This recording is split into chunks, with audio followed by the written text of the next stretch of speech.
Hey, I'm back. I don't know if this is gonna work for me to do this right now. I might just have to like start the video and then stop it again.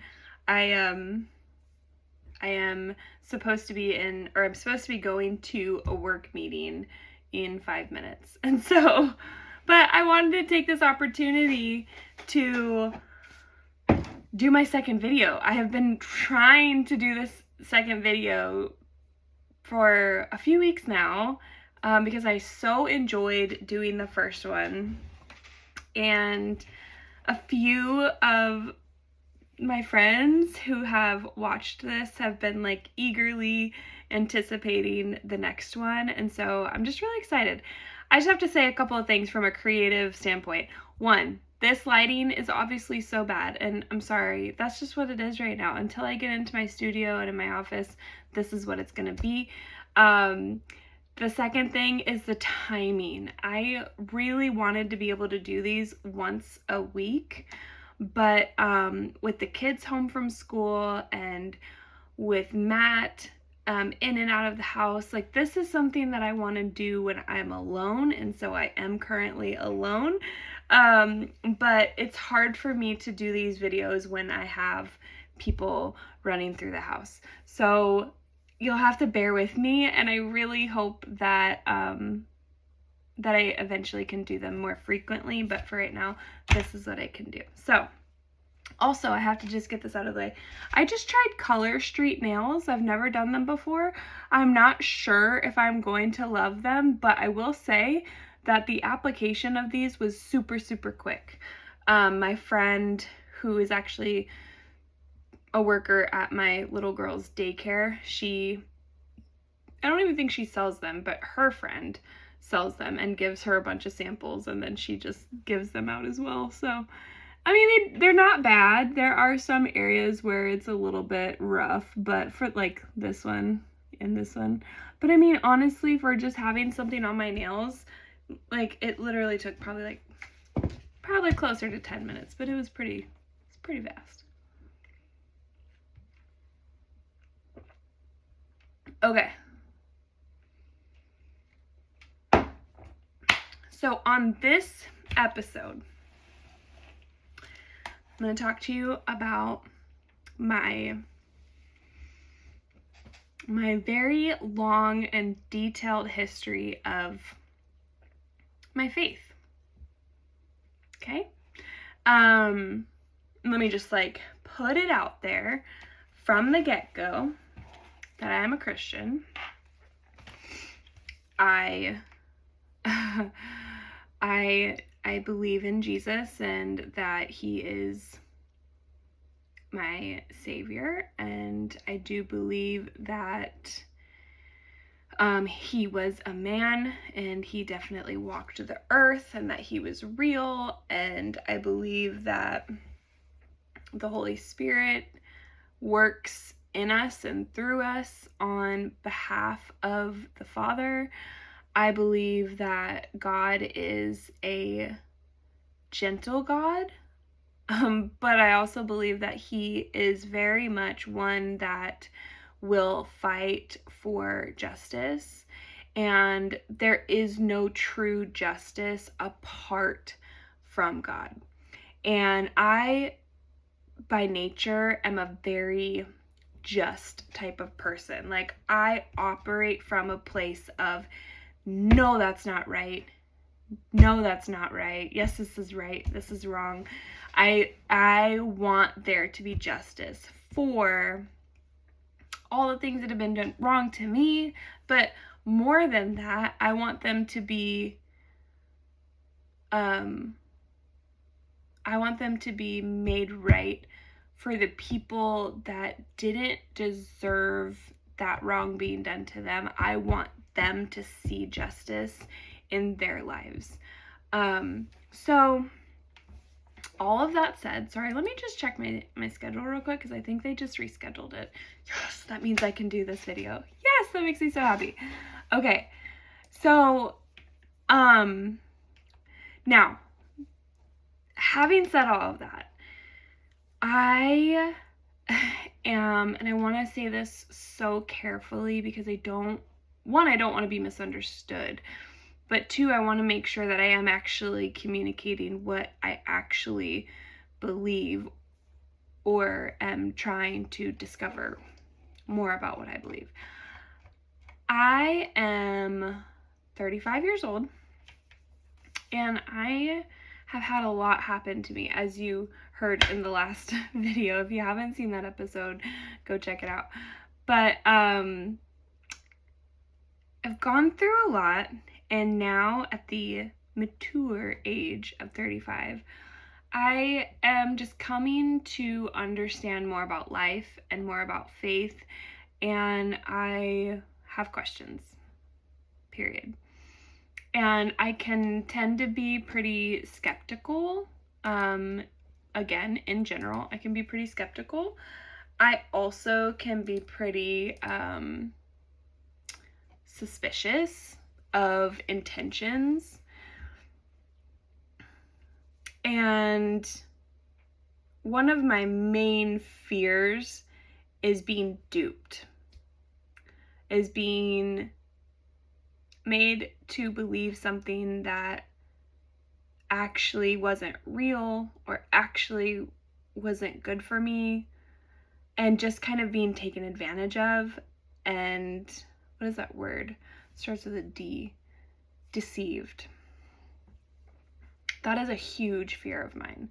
And that's like even outside of faith. Like that's like in relationships, that's in businesses, that's just in general. I don't want to be fooled.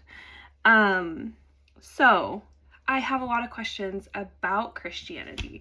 I have a lot of questions about the Bible and the origin of the Bible and the writers of the Bible, the things that were left out of the Bible. But I will say that in the realm of faith, because we don't have God in the flesh before us to ask him these questions, that's why it's called faith. I have to be prudent about how much I push my questions and how much seeking I do. The Bible does say those who seek me will find me. So that's comforting. But I think that there is a very careful line that I have to balance, because I have known from my own walk, if I am seeking to understand these different parts that are confusing to me, then it almost goes down the road of new age and new thought. And that scares me, because I don't want to actually find out. Like if I were to go that route, new age and new thought, unknowingly, I don't want to go get into something, then really come to find out that that was like a demonic thing that I was like letting take over my life, you know? And so if you don't know anything about what I'm talking about, either continue to listen or don't, whatever you want. But we'll get into that probably a little bit later. So let's just start with the history. So I would say the basic gist from when I was, a toddler until probably we'll say toddler through 16, right? Somewhere in there. When I was with my mom, when I lived with her, because remember, I didn't live with her, I lived with my dad. So when I lived with her, she did always, she raised me with the intention of knowing God and knowing Jesus, and that he's real and that he's alive and that he loves us and blah, blah, blah. The basic Christian message. And then when I was about 13, 14, 15, in that range, I started going to a church with a school friend. And I was definitely like, I mean, I was doing the Christian thing, I feel like. Like, I would go to church with her. I would, sing the worship music. I'm a singer, so it's easy for me to, like, buy into worship music because any music is, like, gonna pull me, right? And, this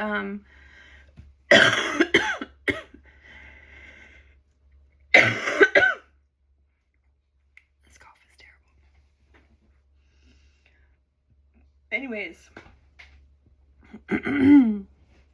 so I was very much in it, but I don't know that I ever had a transformational moment where I had that transactional prayer where I said, okay, God, like, I give you my life. I want you to be the Lord of my life, Lord over my life, lead within me, around me, through me, all that. Confess with my mouth, believe in my heart, yada, yada. I don't think I ever had that moment during that time. I might have prayed the prayer, but I don't think there was any significant belief that changed my life. I do remember going home several times, like, preaching to my dad, kind of. I wasn't preaching, but essentially that's what I was doing. I was like, Dad, you gotta believe in God. Like, you need to believe in God, and, like, I don't want you to go to hell. Like, it was a fear of mine that he was gonna go to hell. We will talk about that part later. And so, anyways, so that's just kind of where I was at that time. Then I ended up moving to Florida on accident, and I started going to church with my mom, and about a year or so into going to church with my mom, I got saved. I got baptized, and sorry, there's two thoughts there. So the first thought was I ended up moving to Florida. Again, this is in that previous video, so if you haven't watched it, go check it out so you can understand my referencing. But I moved to Florida after I had been Baker acted into a mental institution because my intention was not to be suicidal, but I was hurting. I had a lot of pain in my heart, and I was trying to get it out, and I didn't know how to get it out, and I was definitely looking for attention. And so I asked my mom to take me to the hospital, and they, like, gave me a questionnaire, and I answered all the questions right. So they were like, she really doesn't need to go, but, like, it's your call. So I was like, Mom, please put me in. So she's like, yes, they need to take you. So, okay. So I go in. I don't remember how long I was there, but I swear it was like 3 days. But I think what ended up happening is I was only there for a day. But I think I had a very spiritual encounter with Jesus, because I remember a very significant moment where I was in my room, and it was like I had a forward thought about my life in the future, and it was like, you're gonna remember this day for the rest of your life, because this is the day that the rest of your life changed. And it was like me in the future telling myself in that current moment, that's what was happening.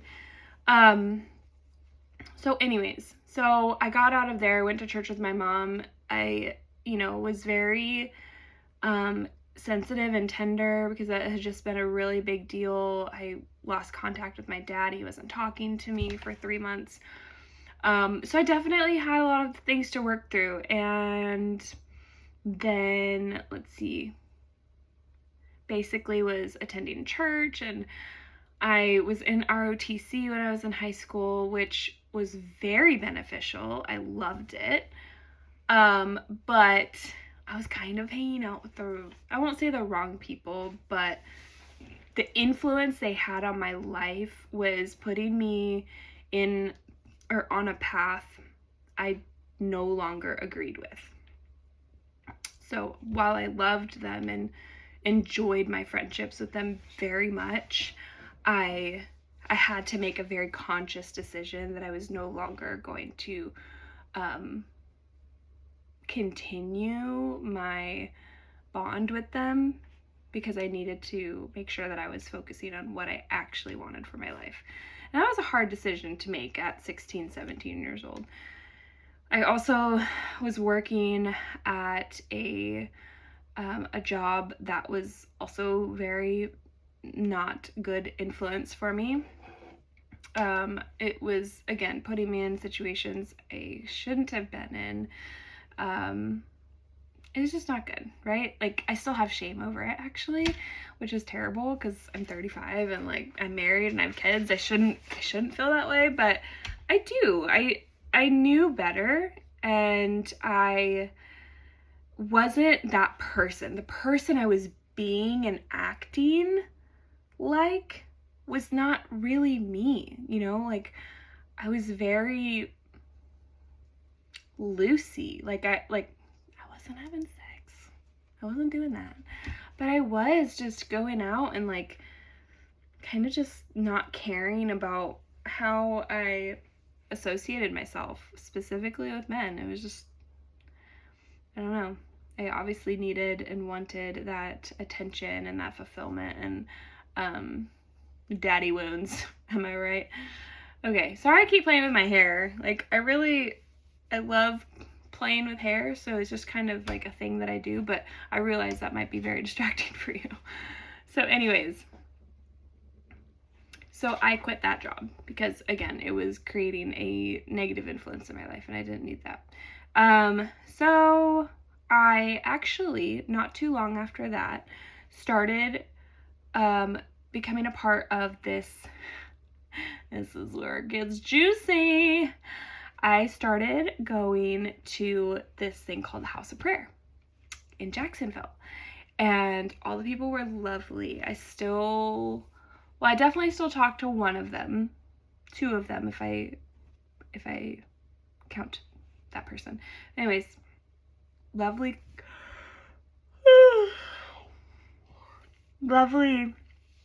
place. But it was this little conference room, sort of, on the water, on the St. Johns River in downtown Jacksonville. It was a part of a like hotel, and basically this ministry, this IHOP Jacksonville, rented out this conference room, you know, a few nights a week. And what it was, if you've never heard of the House of Prayer, what it was night and day worship, although IHOP Jacksonville was not functioning in that capacity, but night and day worship, like singing music, you were worthy, you know, that kind of stuff. Night and day worship for 24/7, and just getting immersed in the word and basically, you know, saying prayers back to God that he originally taught us to pray. So I loved it because it incorporated my musical abilities. I was on a worship team, but more than that, it opened my eyes to this whole new realm of spirituality and actually engaging in a relational aspect of who God is. And I never encountered that before. I never realized how intimate my relationship with God could be. It was very intimate. And so my husband just sent me a message with him and my daughter. And so it was amazing. I loved it. I loved the people that I was on the worship team with, Jeff and Maggie. They were like brothers and sisters to me. They were a married couple who had young children at the time, and they were like mentors to me. And I loved them so deeply, so deeply. They were like Christians, but they were real people. They didn't feel stuffy or they didn't feel judgy or anything like that. They were just totally real, and they were like beachy. They were like, Yeah, like surfer vibes. They're so cool. So I learned about the House of Prayer, and I continued to be there. My sister Lori had actually talked to me about the House of Prayer a few times, a few years prior to that. And the House of Prayer she was referencing was in Kansas City. Man, I'm trying to like get through the different like speed bumps throughout my journey. But I did live with my sister Lori and her husband Chris. They now have 9 kids. I think at the time they had maybe 4 or 5. Hannah, their little girl, well, their oldest girl was, I think she was the 5th. Judah, Halal, Justice, Barak, Hannah. Yeah, so they had 5 kids. I lived with them for like a summer. And do you remember when I said I was going to go to Hawaii, but I never did? So I was going to go to Hawaii with Chris and Lori in December of 2009. And our mission, like schooling was going to start in January of 2010. Well, we never had the funds come through, so we didn't go. So instead of me going to go live with them, I ended up going to Kansas City, and I did an internship at the House of Prayer in Kansas City. This was called Intro to IHOP. It was for like 18 all the way to like, I want to say like 60, because they had another internship which was called Simeon's. But I think actually you could attend intro if you were older than that too. Anyways, it was a 3-month program. I want to say there was like intro 1 and then maybe intro 2, to where if you did them back to back, it was 6 months. But anyways, so I did my intro to IHOP. It was just a very deep dive again into spirituality, learning about the Bible, learning about God, and really just giving yourself to understanding who God is and praying. And so literally like majority of your day was going to your classes, which were a couple hours long, breaking for lunch, spending about 2 to 4 hours in the prayer room, and then going to an evening function a couple of times a week, and just doing that every day for 3 months or 6 months. So I did that, and I loved it. And I didn't have any boyfriends. I wasn't really focused on that. Although I had always been like, you know, I would meet a guy and be like, are you him? You know, like I remember having a couple crushes on the people that I was in that internship with. And sadly, I was with a family in my internship, like on my team. We were team 5, and there was a guy, a young gentleman, his name is Jonathan, and he had open heart surgery when he was, I want to say he was like 11, and it was after our internship, well after our internship. I think he was like, I don't know, he was, I want to say he was like maybe 20. He had to have a routine surgery on his heart to fix something. And he ended up dying on the table. Or not on the table, not during the surgery, but the doctor did something wrong. It was the doctor's fault. The family ended up not suing him. But he treated me so good. He wasn't a boyfriend or anything. He was a friend. I sincerely believe, though, that if he would have lived, like, I feel like we would have maybe tried to date. I was older than him, but he was so mature and so kind, and he really like taught me like godly love, you know. So anyways, that's one of the reasons why I'm like I have so many harsh opinions of the medical field, because he just didn't deserve to die. That's one of those things that I feel a lot of justice about. And for his family, he came from a large family. I think they had 9 kids too. But anyways, so I wasn't dating or anything. I was very much involved with this ministry.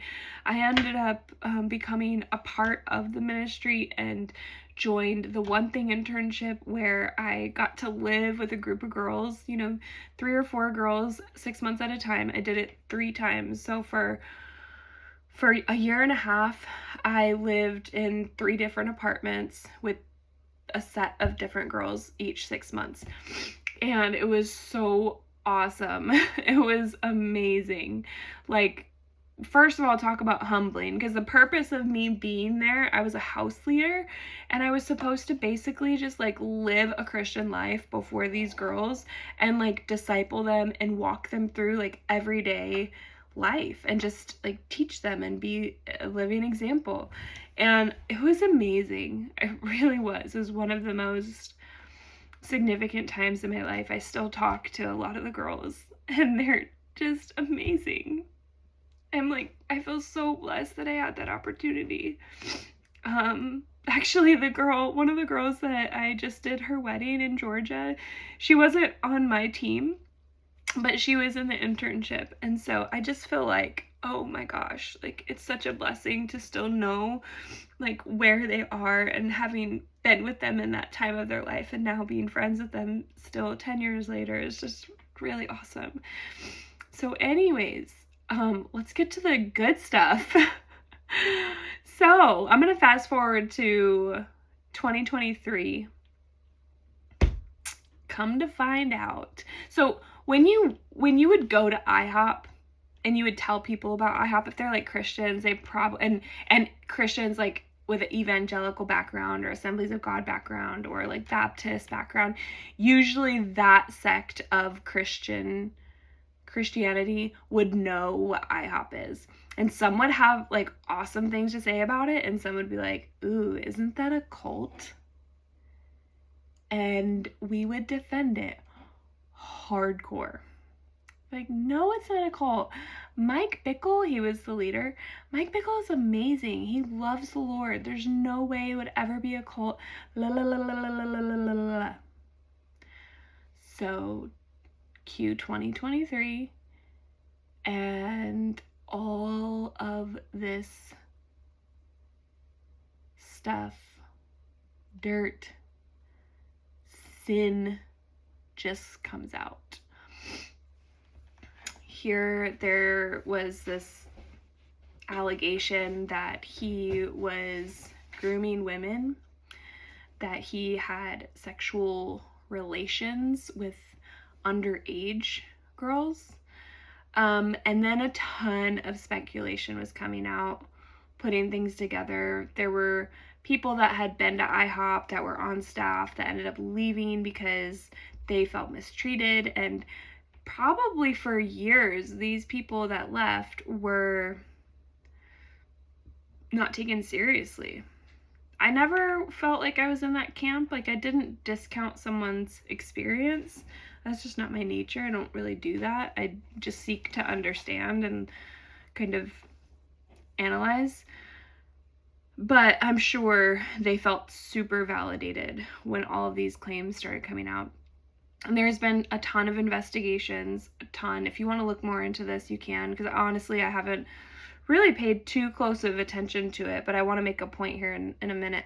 But if you want to know more about this, you can look up Julie Royce or the Royce Report. She did a ton of investigating. I believe there's still investigations going on, but I believe he has been removed from being like the CEO. I mean, you guys, this ministry was worldwide. Like, hundreds of thousands of people were impacted by this ministry. And don't get me wrong, there was really good stuff that came from the ministry. Like I said, it taught me prayer life. It taught me God's worthiness. It taught me how to interact with God, how to have a relationship with God, like giving practicals on how you actually engage with God. And it was wonderful. It really was. I don't really have any negative thing to say like about my time at IHOP. The only thing I will say, looking back and having been through an abusive narcissistic relationship, I can say that IHOP taught and capitalized on specifically women serving in a way that it didn't matter how uncomfortable or how much pain or how much you had to give up in your sacrifice. It didn't matter because it was all for the sake of servanthood, because God was worthy. And that's really important, because when you are taught that at a young age, I mean, I was 20. And I was there from 20 until I was 24. So when you're taught that at that age, that becomes a part of your identity to just, and especially as a people pleaser, oh my gosh, it becomes this pillar of my personhood that I will just always sacrifice, even if it hurts. Even if it means I'm being wronged, because God is worthy, right? And that gets so bad in the context of marriage, because in the Bible it says that we are to be like Christ and the church, Christ and the bride. So if, at that time my husband was the representation of God, this is so bad. Do you see how bad this is? If my ex-husband was the representation of God and I was the representation of the bride, the church, the collective church, then it didn't matter how much pain and suffering and belittling and neglect and hurt and abuse my husband at the time put on me and put me through, because I, as the church and as the wife, was just supposed to continue to serve and love, because that's what was expected of me. So here's what's wrong with that, if you can't already tell.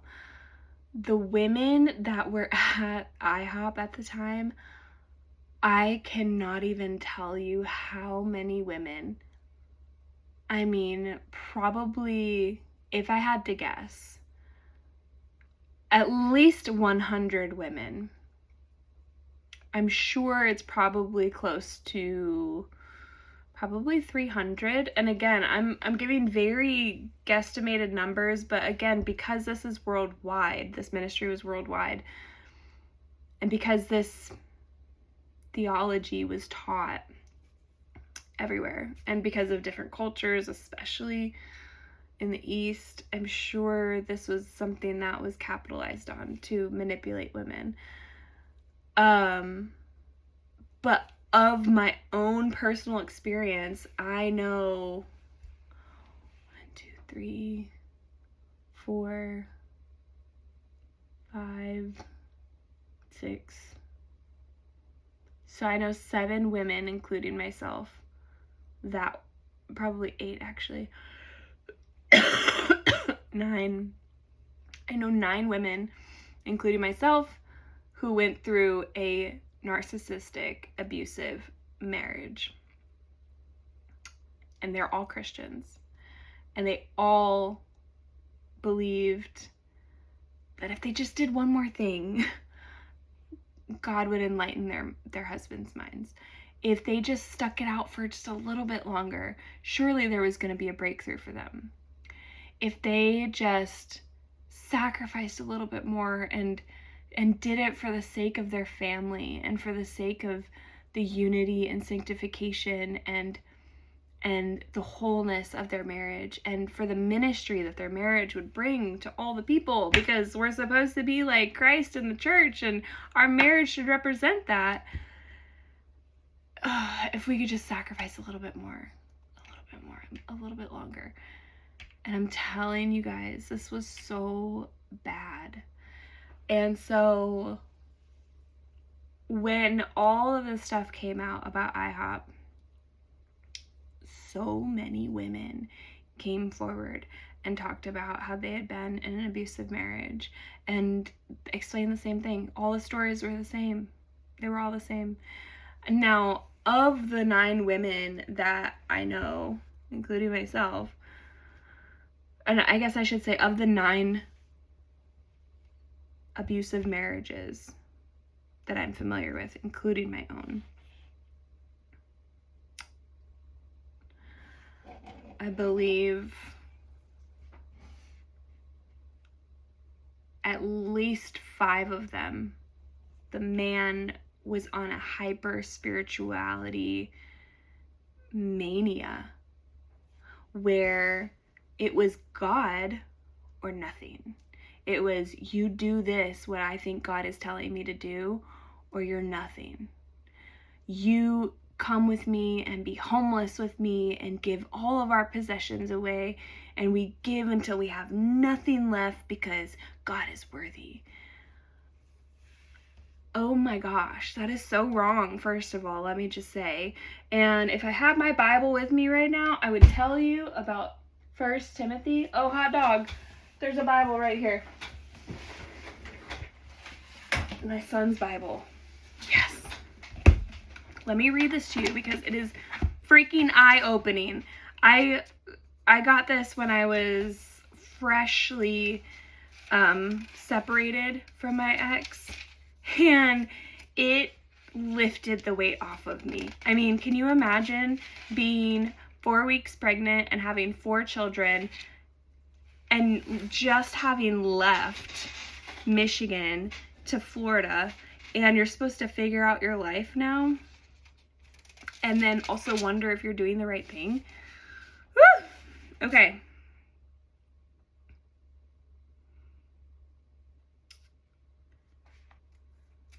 It's 1 Timothy. I gotta find this.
Maybe it's 2 Timothy.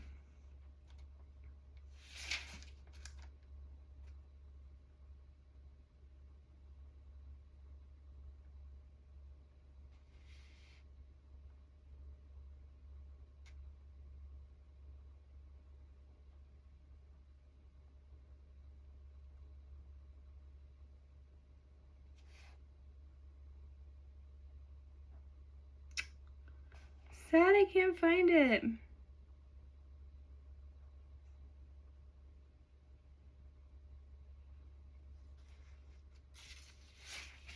Oh, I can't find it.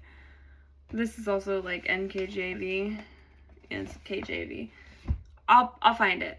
But the text read that if a man takes care of people outside of his home but fails to take care of the people inside of his home, he is he is worse than an unbeliever. My ex-husband, we were living off of state Medicaid, like money and insurance, and no shame to that, but money and insurance, his mother's money and my dad's money and my mom's money. And you know what we would do? We would go, God, we were so destitute. We would go to Costco and spend however much money we had on our card. And like, I think we were getting like $800 a month on that card for like food. And we would give like $100 of that food away. Because we needed to give back. Because we needed to tithe. That's why. We were tithing on stuff that wasn't ours. Oh my gosh. Anyways, I want to get into the spiritual part of it. But this is already 40 minutes long. So maybe I have to make a part 2. Because I really want to get into the spiritual abuse.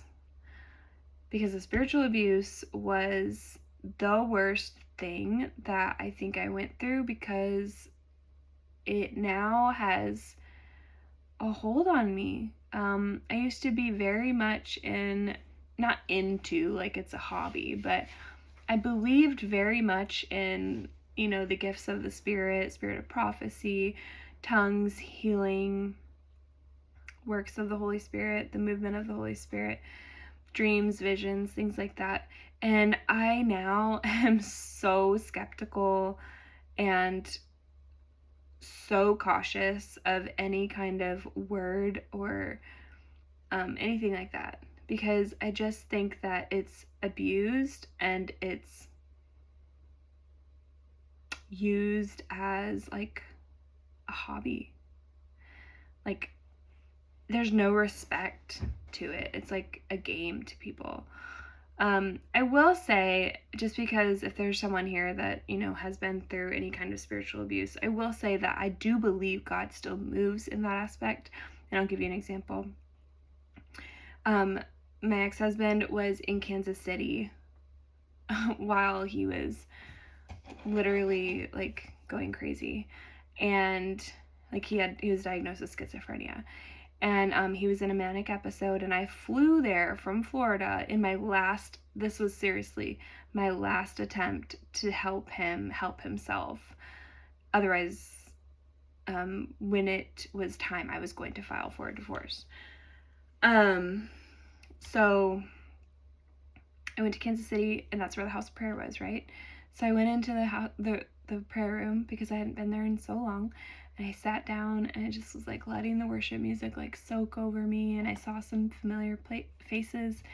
And this lady came up to me, and she was like, "Hi, I feel like God wants me to tell you something." And I was like, oh boy, here we go. But at the time, I really hadn't had the time to reflect on how much I had been wounded by his spiritual manipulation. So at the time, I wasn't actually that skeptical. But I was like, okay, well, let's go into a side room, because that was like the respectful thing to do, because you weren't supposed to talk in the prayer room. But if you wanted to talk and pray out loud or did Bible studies, you would go into a side room in the prayer room. So we went into a side room, and she was like, "I feel like God has a word for you, but I don't even know what this word means." And she was like, "I just keep hearing the word absolved. Like, you are absolved." And I was like, oh my gosh, I don't know this lady. She doesn't know my friends. Like, there is no way she would have known my situation. I had left with the intentions of reunification. I had left to separate from my ex-husband so he could get well and I could get well, and we could do it separately, because we were so enmeshed and it was so unhealthy and so codependent and so like enabler and abuser type of situation. So I told him when I left Michigan, we need to separate, and then we will hopefully come back together after you've done the work on yourself and I've done the work on myself. And so, but at the time that I went to Kansas City, that was right around the time that I was coming to the realization that he was just not going to get better. And his own words were, "There's no medicine in heaven. Like, I don't need to be on medication. There's nothing wrong with me. You just don't have the spiritual maturity to see that God is using me and blessing me." And he even threatened, he threatened that there were so many women checking him out, and he was so tempted to take off his wedding ring and blah, blah, blah. I was like, well, that's really going to get me to come back to you. Anyways, so I say all that to tell you, it was in my mind already that divorce really might be on the table. And as a Christian woman, the propensity to feel so much shame and feel so much like uncertainty about that is so real, because you are like, well, one, I didn't get married to get divorced. And two, as a Christian woman, unless I'm like being physically beaten, like I'm not really supposed to get a divorce. Well, I just have to tell you, that's not the truth. If you, right now, if you're not sure if you're in an abusive marriage, I need you to go to lifesavingdivorce.com and read through that. And that will help you understand if you are in an abusive marriage, whether you're being hit or not. I get very passionate about that. But anyways, so when she said, you're absolved, do you guys know what that word means? Absolved means like you are excused, you are without blame, like the punishment and or the consequences that would have, it's a legal term. The consequences and the allegations that you may have been accused of, that if they are true, if they are real and valid, that repercussion that would be on your head is no more. You are absolved. In the context of Jesus, we had sins we were guilty of. Jesus came and he took that. So he has absolved us from our sin and our eternal damnation. So when she said, you are absolved, and I didn't know this lady and she didn't know me, and I'm literally in that thought process of having a divorce, and she says, you're absolved. That was the most real that God has probably ever been to me, outside of the time that he gave me $30,000. So that's another story for another time. Don't worry, I didn't just drop that to like not talk about it. We'll talk about it. So I think I'm going to do a part 2, because there's just so much more that I have to say regarding spirituality and faith and Christianity and all of that. So I'm going to stop it right here. I'm going to leave you hanging, dangle for the next episode. Hopefully I can get the next episode out quicker than this one. And yeah, comment below. If you are curious about something, if you have questions, I'm an open book. Like, I'm sharing this stuff, one, because it feels good for me to share and get this out. But two, like, I want this to be a place where we can engage in these conversations. And I want to be a light. I want to be helpful. I want to use all of the things that I've been through to elevate and help heal and help guide and help encourage you in your own lives. So, with that said, subscribe, like, share, comment, follow me on Instagram. I'm Nikki with 1K, literally the number 1 KAY. Yeah, thank you.